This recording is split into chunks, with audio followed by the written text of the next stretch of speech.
You are about to receive downloaded content.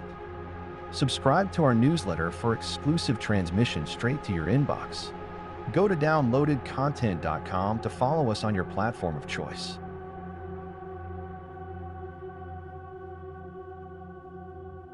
Obviously, there was no way that Disclosure Day was going to be able to live up to the hype that Hollywood and the people on the internet had put behind it since it was announced. With the amount of buildup and a name like Steven Spielberg attached to it, one might have thought that the movie itself is intended as actual disclosure for Homo sapiens who need authority figures to tell them something is so before they can accept that it's so. For most on the topic of disclosure, that would be the play pretend governments finally admitting humans are not alone, and for the rest, it's apparently the movie magic from Beverly Hills. That being said, your humble author, narrator, and fictional character still thought it was worth the price of admission on an otherwise sloppy weathered weekend, and what follows will be more of a think piece on the subject with spoilers rather than a movie review. After viewing the film, I can say that it's made apparent to me that Steven Spielberg had the advantage of being the first to bring certain concepts to the big screen with the budget to build with the big toys in the 80s. However, this film, meant to be a kind of magnum opus in an age where anything in the imagination can be put on film with CGI, has made it obvious that he isn't truly the greatest storyteller in the industry as often touted. Sure, with the limitations of practical effects back when he made his name, he no doubt earned the title of celluloid sorcerer. But after walking out of Disclosure Day, the impact for yours truly was but a shrug and admission that there were no mind blowing plot points or revelations to ponder as promised.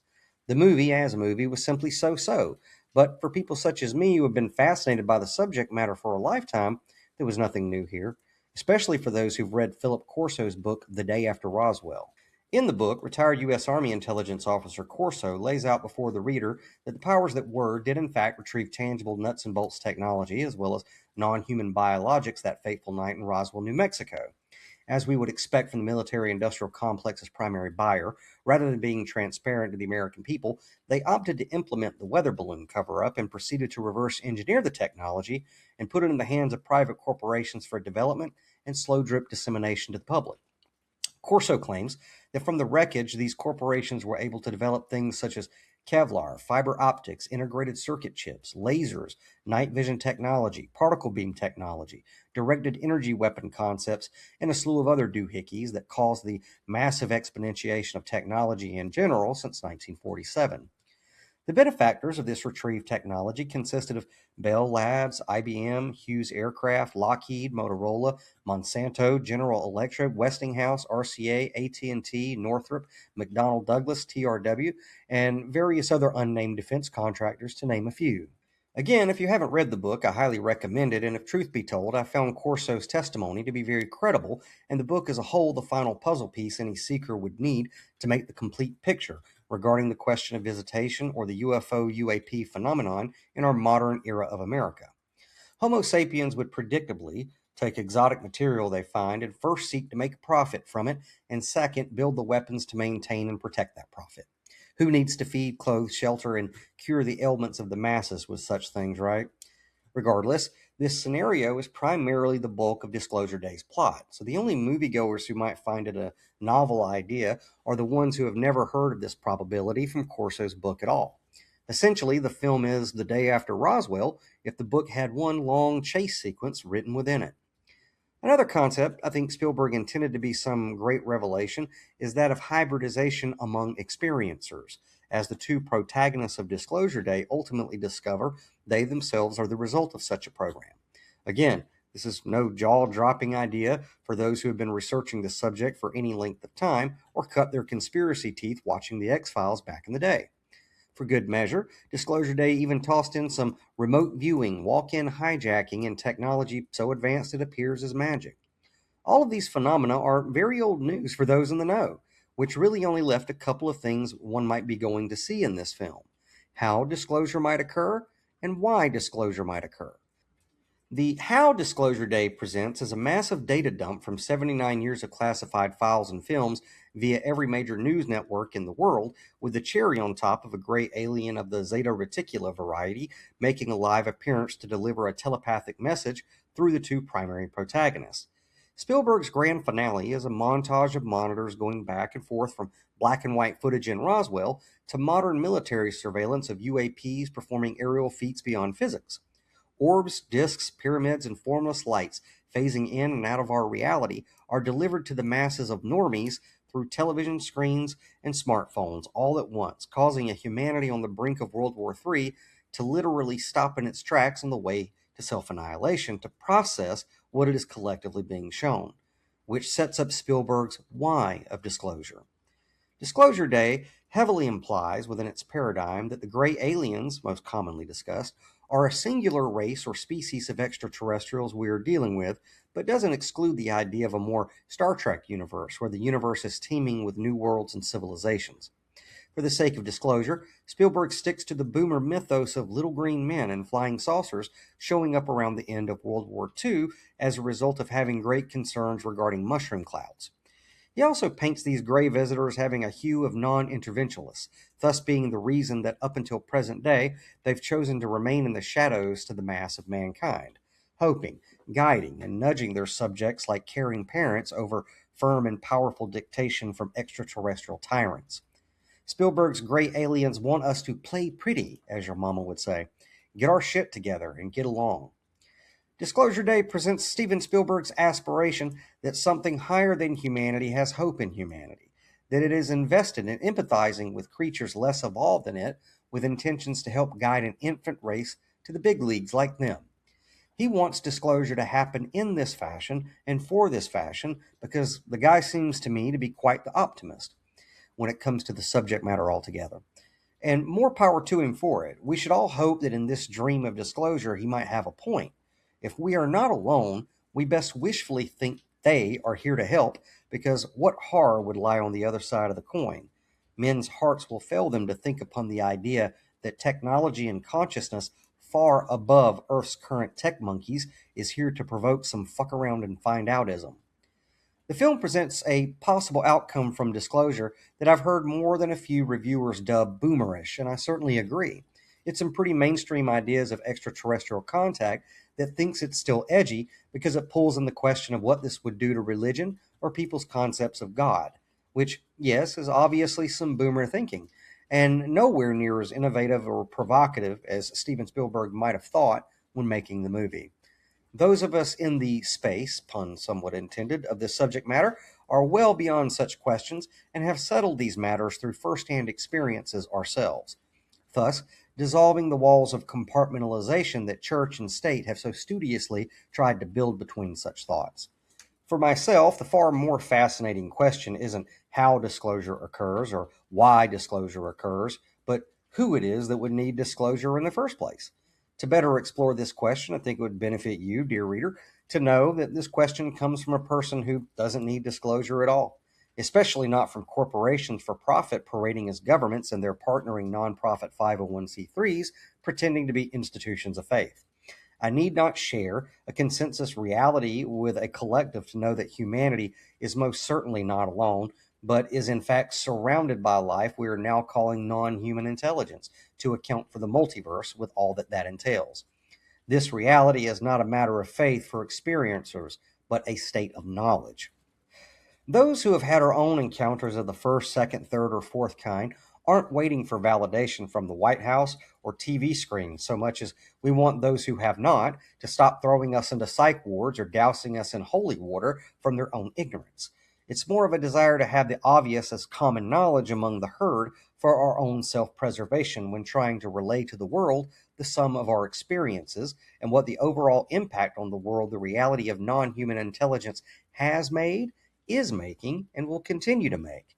We know that there certainly is no conflict between spirituality and science on this topic, as it's apparent to us both are saying the same thing with different words.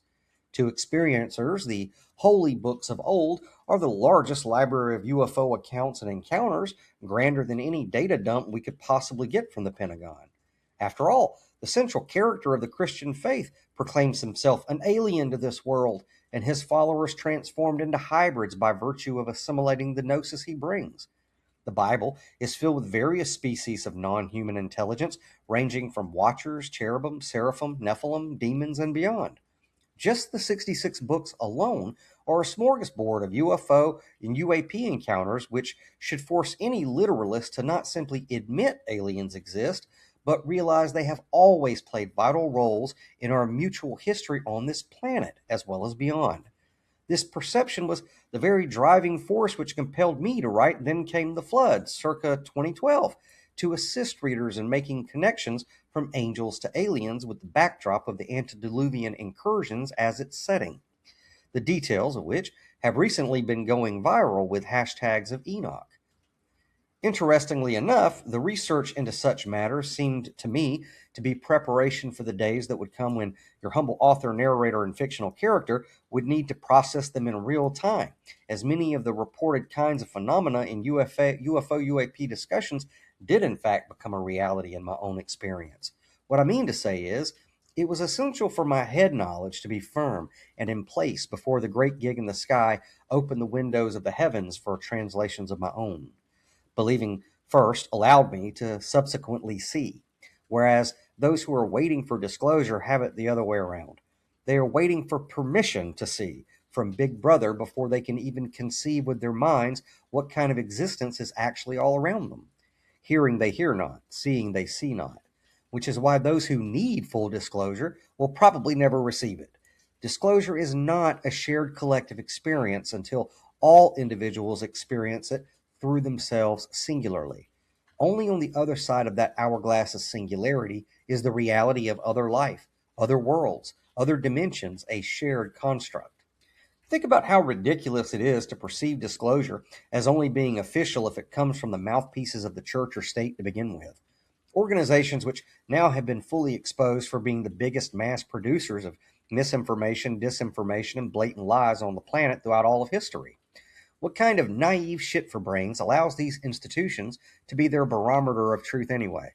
And more to the point, who in their right mind would believe that advanced non-human intelligence would even consider making first contact with the clowns in Congress or Joint Chiefs of any staff, much less utilize them to be the transmission of their arrival or presence on the planet?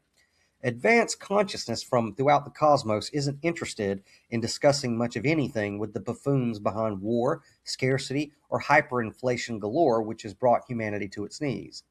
If they have the means and the desire to arrive here from there, wherever there is, it is laughable to think they would make a public touchdown and formal introduction on the same lawn some so-called leader is building a UFC arena upon. The irony of it all is that over the past few years in congressional hearings and as recently as this week, the United States government has been giving the people disclosure with testimony and footage to boot. They have come out and openly said we're not alone.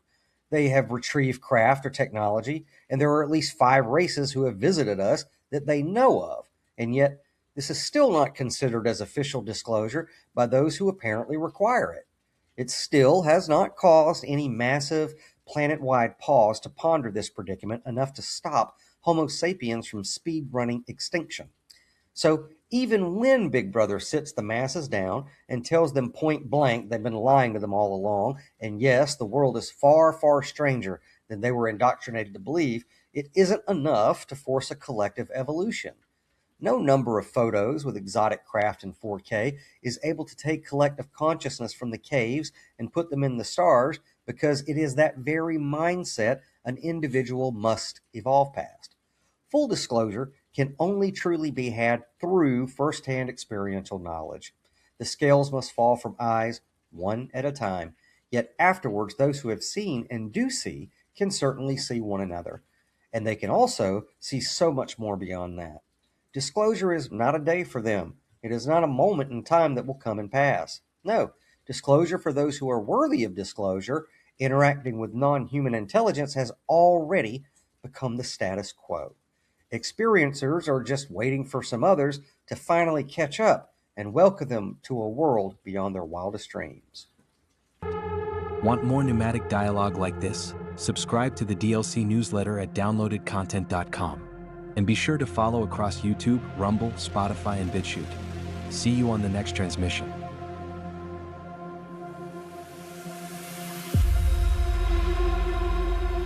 This transmission of downloaded content is brought to you by CanaSense Total Wellness. In a civilization driven by overstimulation, synthetic attention, and algorithmic exhaustion, sometimes the oldest medicines still remember what humanity forgot: CannaSense Total Wellness is a nationwide cannabis collective focused on full-spectrum plant medicine for those seeking a more conscious path through the simulation. Recreational users 21 and older, along with medical members, are welcome in all 50 states. Membership is completely free to join. New members receive 25% off their first order. Flower concentrates, edibles, vapes, topicals, carefully selected for those attempting to reclaim their nervous system from the machine. Because not every problem requires another pharmaceutical. Not every wound can be healed by scrolling. And not every form of medicine comes in a synthetic package. Sometimes the body needs rest. Sometimes the mind needs stillness. Sometimes the spirit simply needs room to breathe. Visit CannaSense.com to learn more. And when joining, use downloaded content as your sponsor. That helps support independent media, future transmissions, and the continued exploration of consciousness, culture, and the strange reality we all seem to inhabit together. Or call toll-free 1-833-633-4208. CannaSense Total Wellness. CannaSense is common sense